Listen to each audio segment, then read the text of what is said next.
Assalamualaikum warahmatullahi wabarakatuh. Alhamdulillah.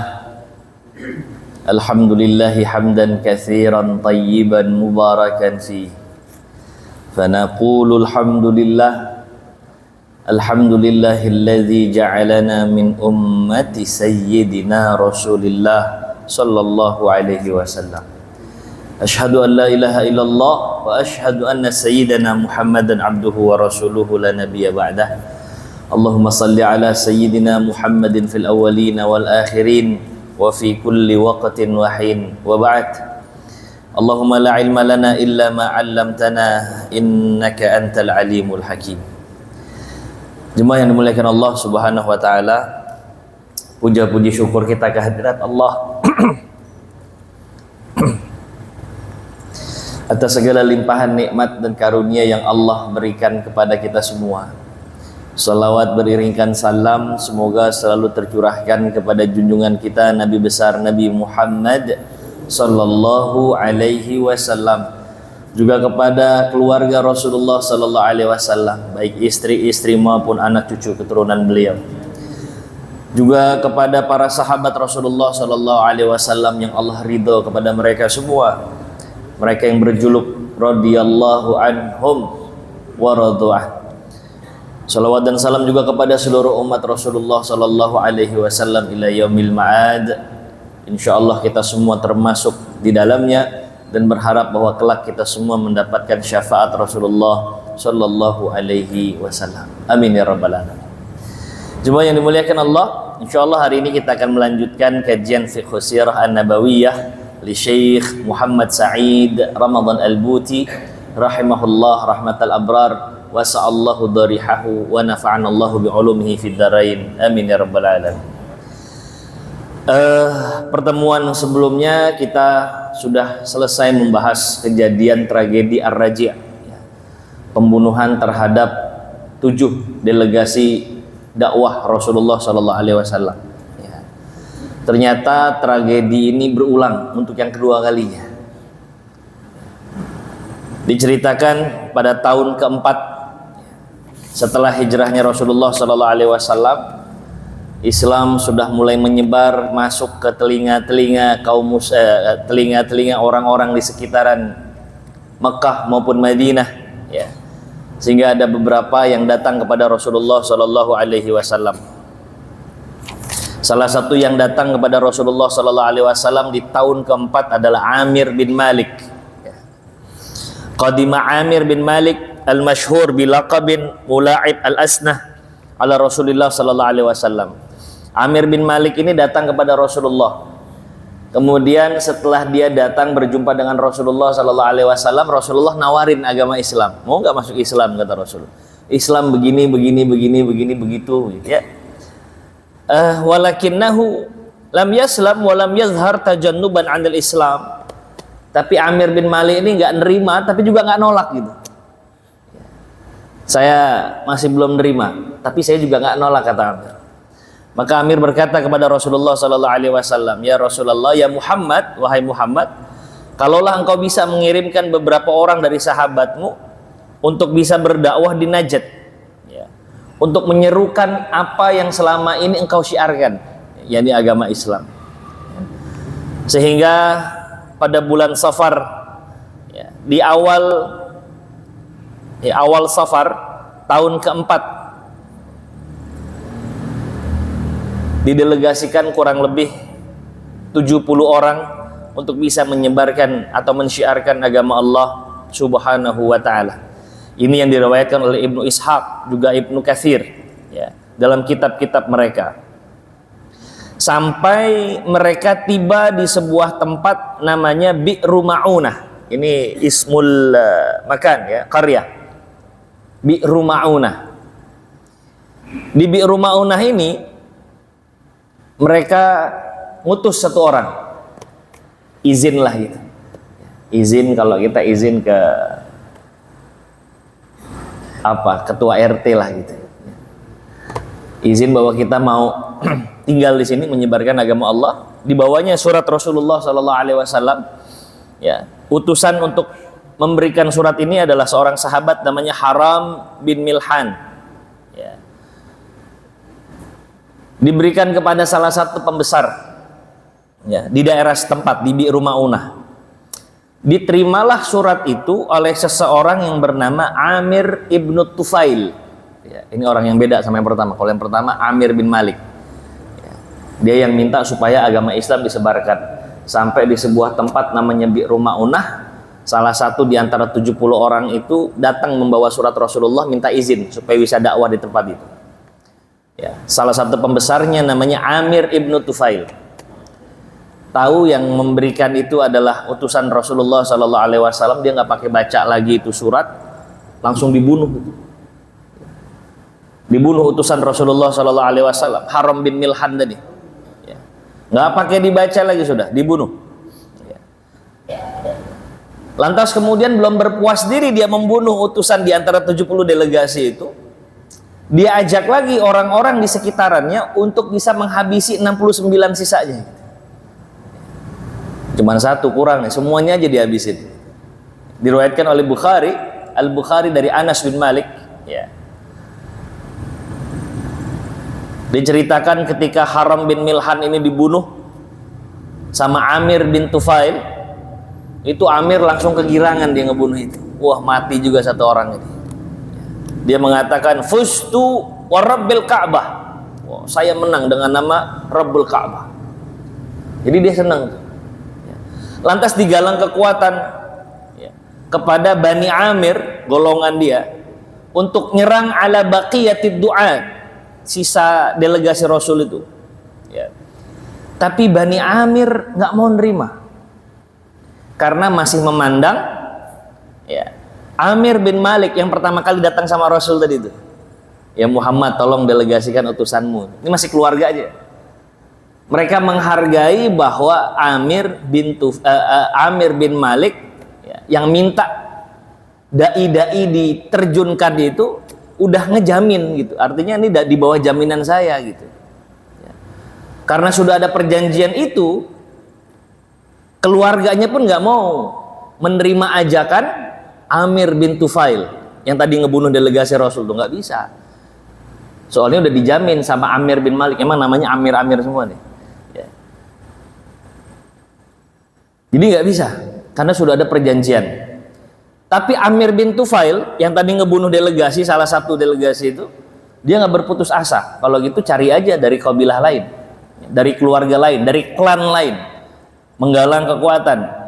Cari siapa-siapa yang membenci Rasulullah Sallallahu Alaihi Wasallam, yang membenci kaum muslimin. Ya. Ternyata ada beberapa kabilah itu nerima ajakan Amir bin Tufail untuk ngebunuh sisa yang 69 duat itu. Ada dari Bani Ra'il, Bani Zakwan ya. Qabail min Sulaim, min Usayyah ya. Dari Bani Usayyah juga ada, kabilah Usayyah 3. Akhirnya mereka itu bergabung jadi satu, mendatangi 69 delegasi kaum muslimin tadi. Dikepung. Yang 69 juga nggak berdiam diri ya. Mereka memberikan perlawanan, tapi apa daya, orang mereka datang untuk berdakwah, bukan untuk berperang. Mereka nggak punya senjata lengkap. Walhasil 69 itu wafat sebagai seorang syahid. Berarti 70 orang nih wafat semua. Famalana illa an naqul inna lillahi wa inna ilaihi raji'un. Ternyata pada saat dieksekusi yang 69 itu ada satu yang selamat. Jadi ada satu yang selamat. Namanya Amr ibnu Umayyah ad-Damri atau ad-Damiri. Amr bin Umayyah ad-Damiri. Loh, satu orang ini nggak kena eksekusi. Sebenarnya ada dua yang ketika lagi dilakukan penyerangan, dua orang ini lagi nggak di tempat. Lantas begitu balik, tahu ada serangan, yang satu nimbrung untuk nyelamatin saudaranya, akhirnya mati, wafat sebagai seorang syahid. Nah, sementara Amr bin Umayyah nih tahu, oh ini nggak bisa nih, maka dia melarikan diri, selamatlah satu orang, pulang ke Madinah tuh, pulang ke Madinah dari Bi'ru Ma'unah. Pulang ke Madinah, was-was dong, sendirian. Ya, dia tahu musuh-musuh itu lagi ngincar dirinya juga gitu. Wong temennya yang 69 saja udah wafat. Ya. Dia lari ke Madinah, was-was, dilalah ketemu dua orang. Ya. Dua orang ini, Amr bin Umayyah nyangka bagian dari orang-orang yang ngejar dia. Dua orang. Akhirnya Amr bin Umayyah ad-Damiri mengeksekusi duluan dua orang ini sebelum dieksekusi gitu. Jadi daripada dia kena duluan, mendingan dia nyerang duluan. Yang sisa yang dua orang yang dikira ngejar ini. Ternyata dua orang ini bukan bagian dari pembunuh-pembunuh dari delegasi Rasulullah, salah orang. Ya. Ternyata dua orang ini adalah dua orang yang sebenarnya udah bikin perjanjian damai di bawah Rasulullah Shallallahu Alaihi Wasallam. Ya. Jadi salah sasaran. Ini karena kekhawatirannya seorang Amr bin Umayyah.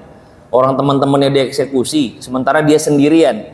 Ya, liwah tuh sendirian. Dia pulang ke Madinah, was-was.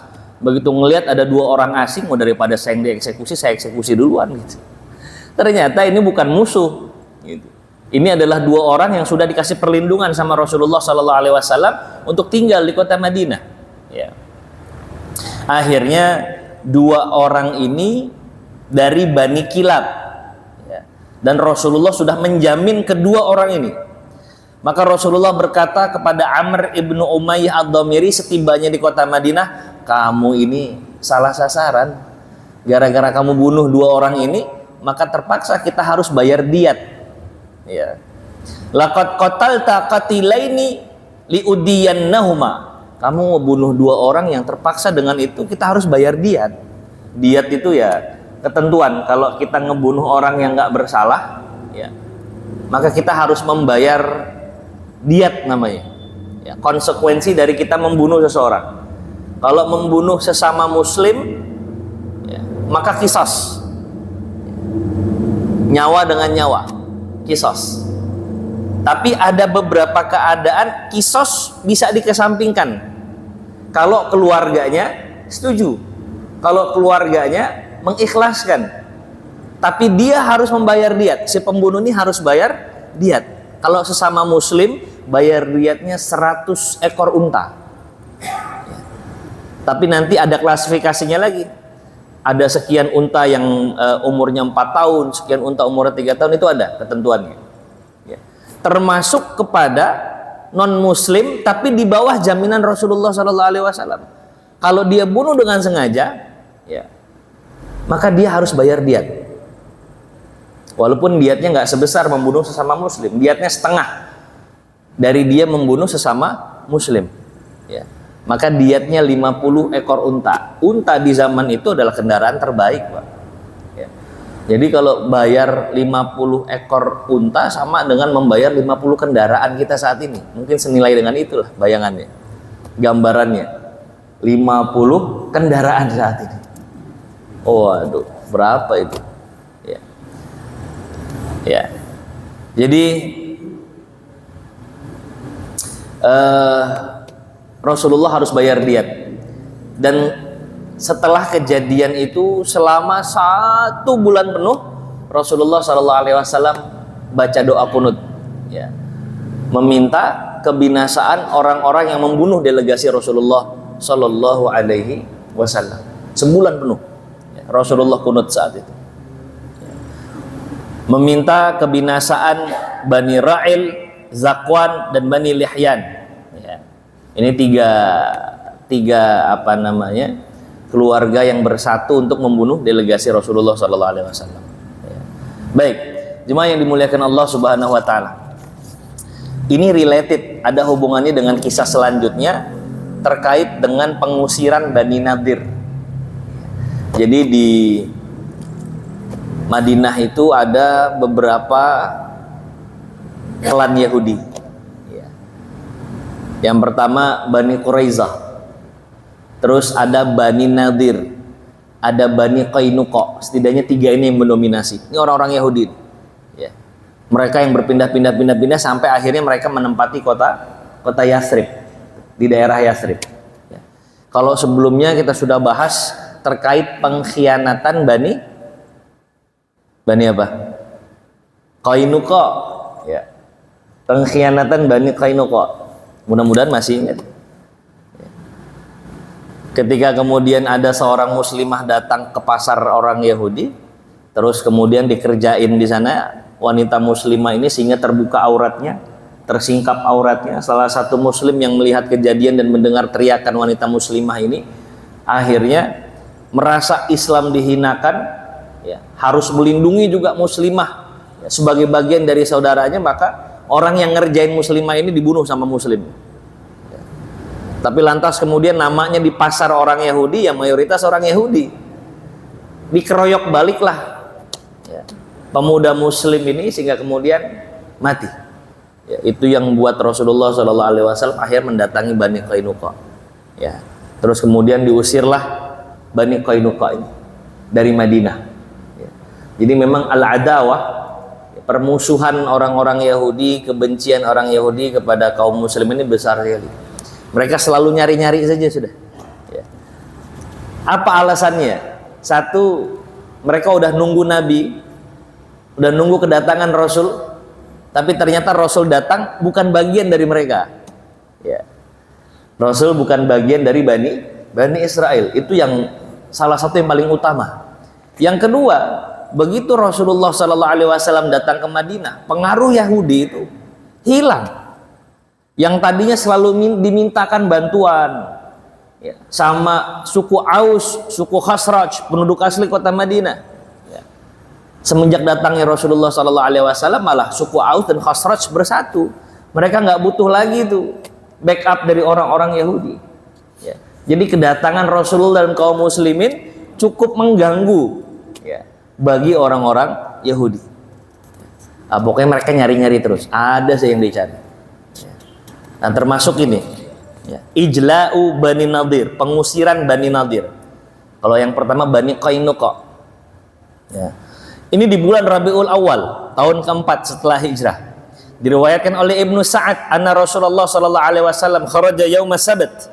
Rasulullah keluar pada hari Sabtu. Ya. Fa shalla fi Masjid Quba. Rasulullah salat di Masjid Quba. Wa ma'ahu nafarun min ashabihi minal muhajirin wal ansar.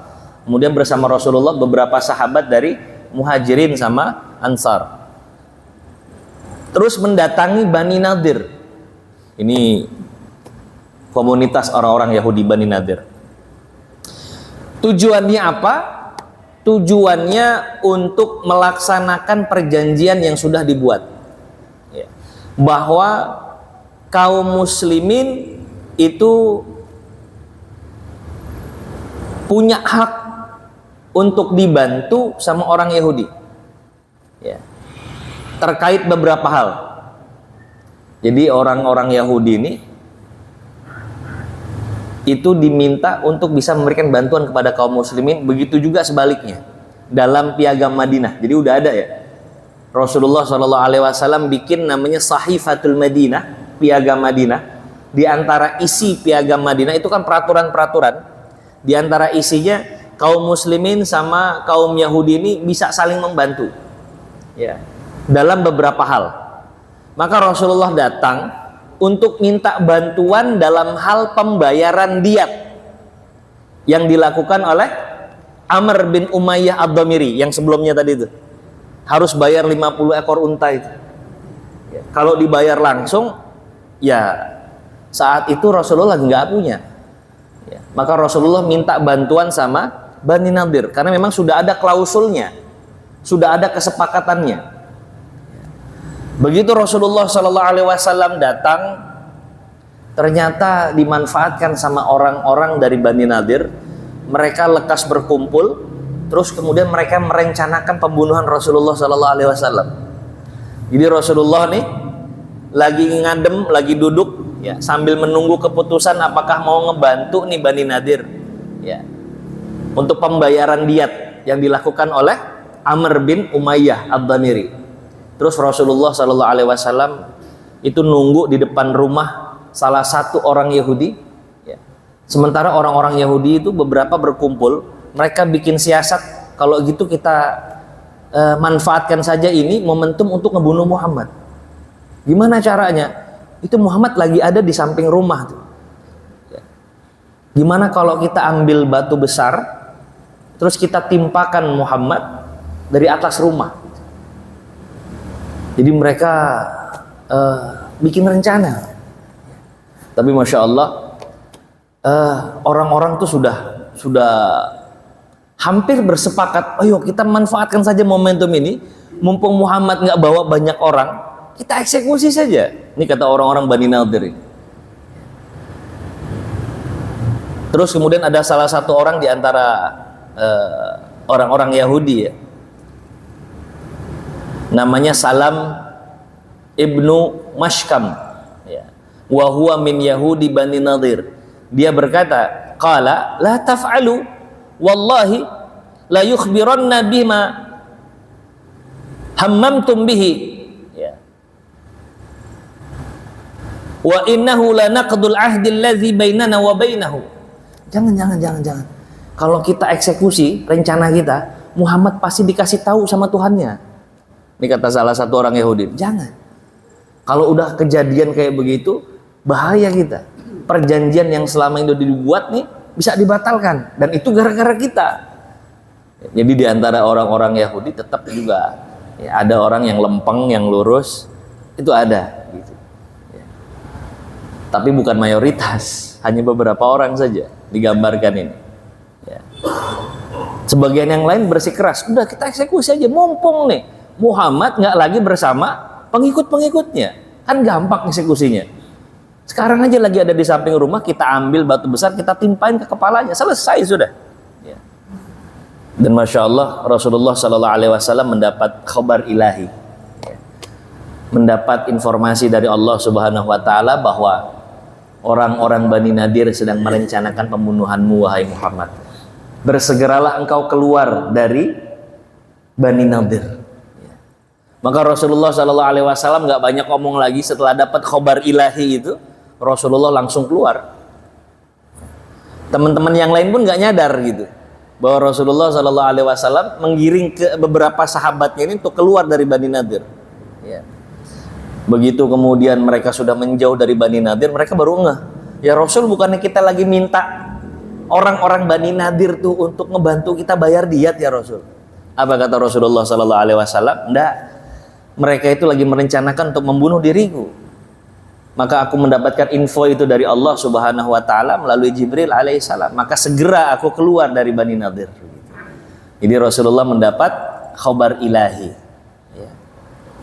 Nah, setelah kejadian itu, Rasulullah SAW setiba di Madinah dihimpun kekuatan ya, untuk bisa mengeksekusi pengkhianatan yang dilakukan oleh Bani Nadir.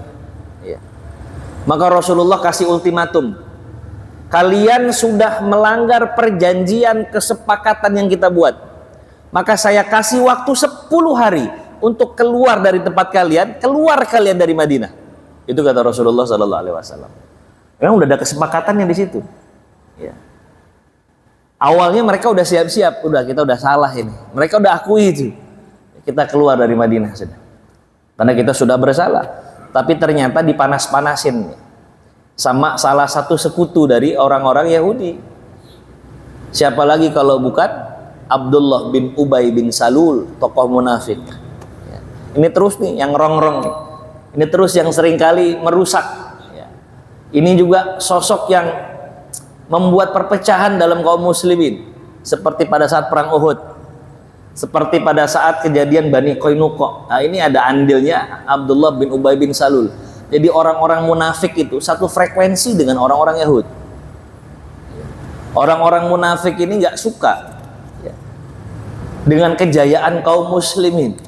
Orang-orang munafik ini menampakkan sesuatu yang tidak sesuai dengan isi hatinya. Ini orang-orang munafik. Ubay bin Salul lantas mengatakan kepada pembesar Bani Nadir, jangan kau ikuti apa yang diminta sama Muhammad. Ya. Kau akan kecilkan dirimu dan golonganmu. nggak usah khawatir, kata Abdullah bin Ubay bin Salul, saya punya 2000 pasukan di belakang, kata Ubay bin Salul. Saya akan bantu kamu. Kami akan bantu kalian untuk menahan ya, serangan dari kaum muslimin. Kaum muslimin cuma ngegertak doang. Udah, tetap aja nggak usah keluar dari tempat kalian. Setelah 10 hari berlalu, mereka ternyata nggak mau keluar dari tempatnya, maka Rasulullah SAW nyerang mereka. Ternyata Allah titipkan rasa takut dalam diri mereka ini, orang-orang dari Bani Nadir. Tak terkecuali Allah titipkan juga rasa takut kepada Abdullah bin Ubay bin Salul. Dia yang udah ngejanjin akan ngasih bantuan 2000 orang, walhasil pada saat penyerangan itu nggak nongol batang hidungnya Abdullah bin Ubay bin Salul. Ya. Jadi orang-orang munafik ini ya seperti itu. Ya. Dia nggak akan melakukan sesuatu yang merugikan dirinya. Dia melakukan sesuatu hanya untuk kepentingan pribadi atau golongannya saja. Ya. Abdullah bin Ubay bin Salul ini berharap bahwa Rasulullah hanya menggertak saja, sehingga kalau nanti Bani Nadir tetap berada di tempatnya, namanya Abdullah bin Ubay bin Salul harum di kalangan Bani Nadir. Tapi ternyata Rasulullah mengeksekusi, dan Abdullah bin Ubay bin Salul nggak berani untuk ambil resiko membantu Bani Nadir. Dia tahu bagaimana kekuatan para sahabat Rasulullah Shallallahu Alaihi Wasallam. Ya. Akhirnya Bani Nadir nyerah nih setelah dieksekusi ya, oleh Rasulullah Shallallahu Alaihi Wasallam, para sahabat Rasulullah. Nyerah dia. Setelah nyerah, mereka minta izin sama Rasulullah untuk keluar dari kota Madinah. Ya. Kata Rasulullah Shallallahu Alaihi Wasallam, kali ini berbeda dengan penawaran sebelumnya. Silahkan kalian keluar, ya, tapi jangan bawa senjata-senjata kalian. Bawa apa yang menjadi milik kalian dari harta kalian, ya, sesuai dengan kendaraan yang kalian miliki. Ya. Jadi jangan nggak bisa bolak-balik tuh ngambil harta. Kalian keluar dengan onta-onta kalian, udah taruh aja apa yang bisa dibawa itu. Tapi nggak bisa bolak-balik. Kalau udah keluar nggak bisa balik lagi. Ya. Maka saat itu Bani Nadir keluar ya, dari tempatnya. Ada onta-onta yang membawa peralatan-peralatan rumah tangga, ada yang membawa macam-macam ya, keluar dari kota Madinah. Ya. Sebagian itu mengarah ke Syam, ya, ke Syria. Sebagian lagi mengarah ya, ke Khaybar. Ya. Jadi nanti Khaybar ini jadi tempat ya, berkumpulnya orang-orang Yahudi nanti. Dari beberapa kabilah tadi. Ya. Jadi beberapa itu lari ke Syam, ke Syria, beberapa lari ke Khaybar. Maka ada sisa tuh barang-barang yang nggak dibawa. Ya. Karena kan nggak semua orang punya onta banyak. Ya. Ada yang hanya punya 2 onta, ada yang hanya punya 1 onta. Ya sebatas 1 onta itulah mereka keluar membawa harta yang mereka miliki. Sehingga tersisalah beberapa harta dari orang-orang Yahudi. Ya, harta itu disebut harta fa'i. Ya, harta fai. Jadi harta fai ini harta rampasan tanpa berperang. Ya. Kalau harta rampasan dengan berperang namanya ghanimah. Jadi kalau perang terus kemudian ada yang kalah, ya, yang mereka miliki bisa dimiliki sama kaum muslimin, itu namanya ghanimah. Ya. Tapi ada harta rampasan tanpa berperang. Ya. Namanya apa? Fai, harta fai. Nah, harta fai ini ya disebutkan oleh Allah Subhanahu wa taala dalam surah Al-Hasyr ya. Dalam surah Al-Hasyr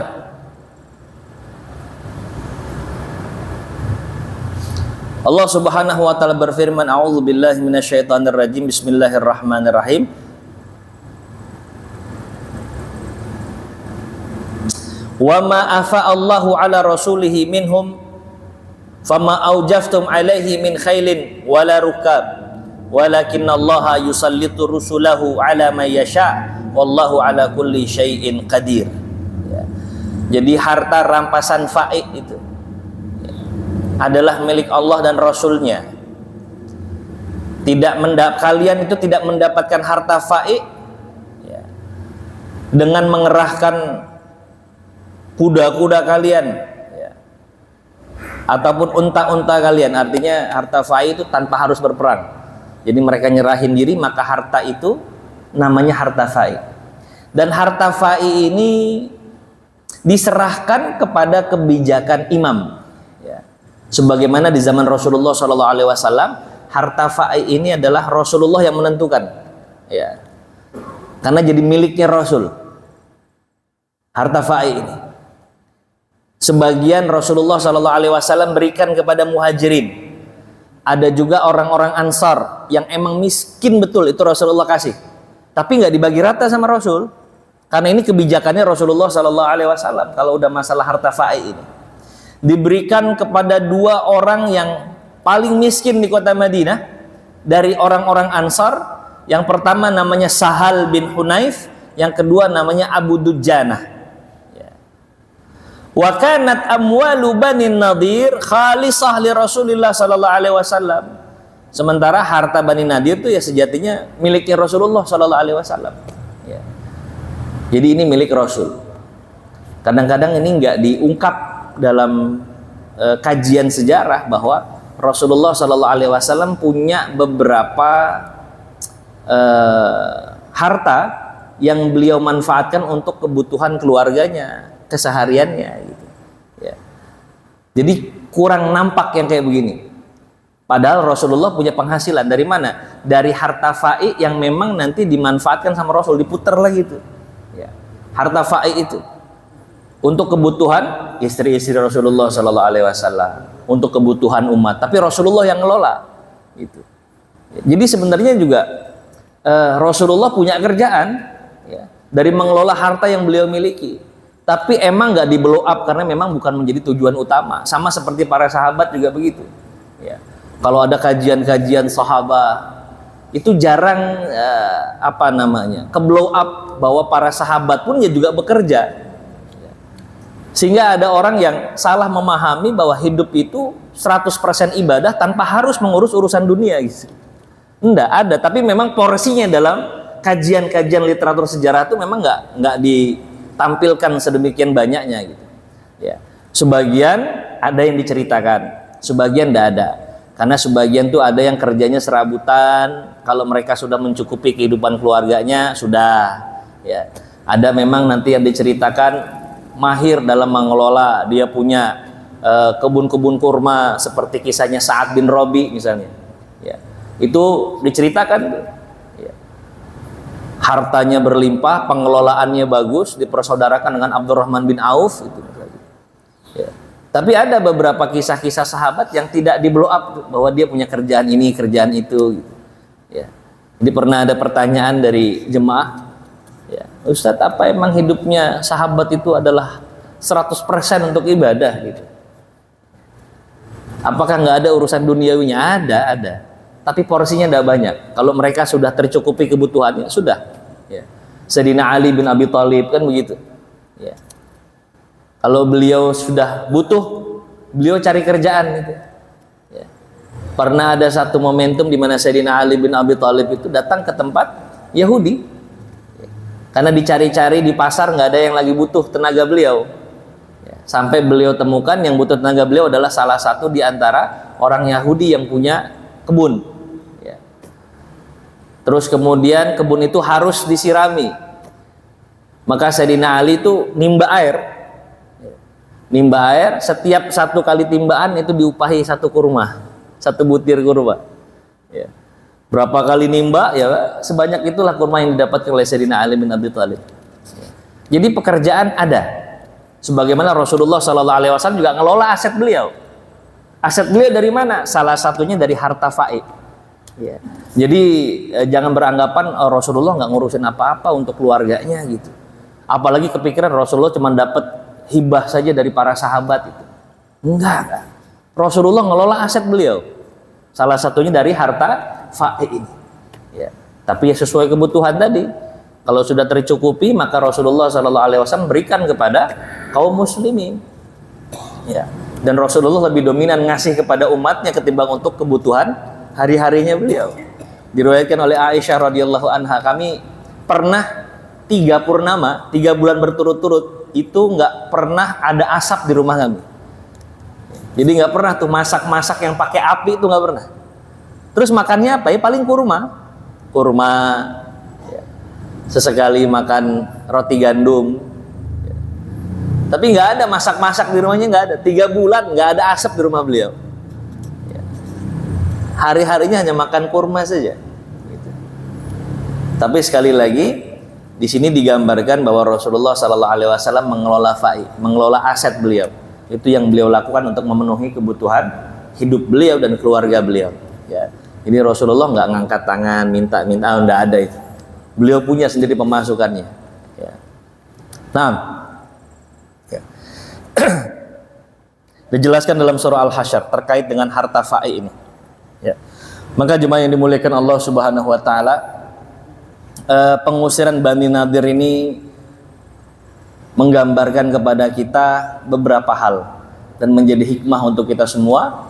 Yang pertama, bahwa wahadhihi surah min tabi'atil ghadri wal khiyanah al muta'assilah fi nufusil yahud. Memang sudah bawaan orang-orang Yahudi itu ya.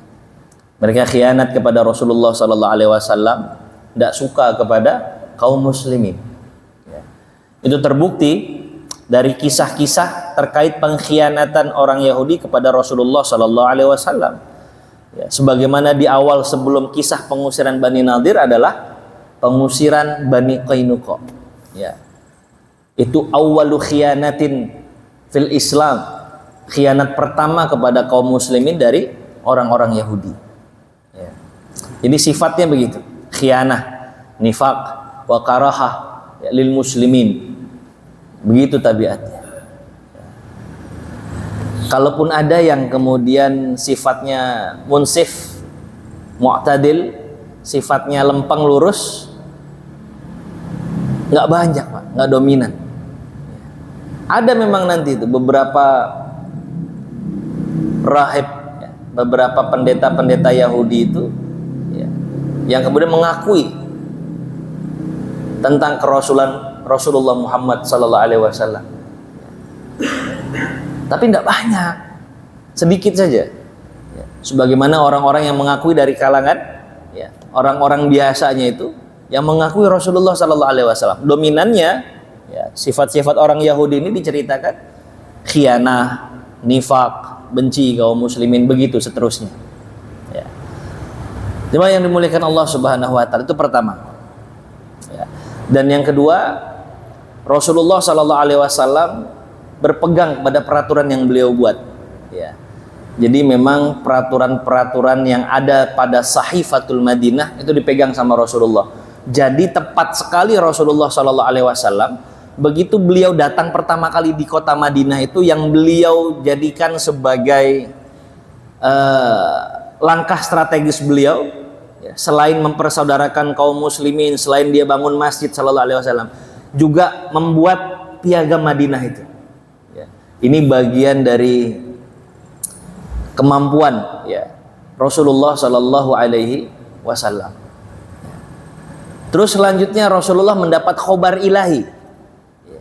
Ada para pembenci, ada para mustasyrik, orientalis yang nggak mau mengakui bahwa itu adalah khobar ilahi.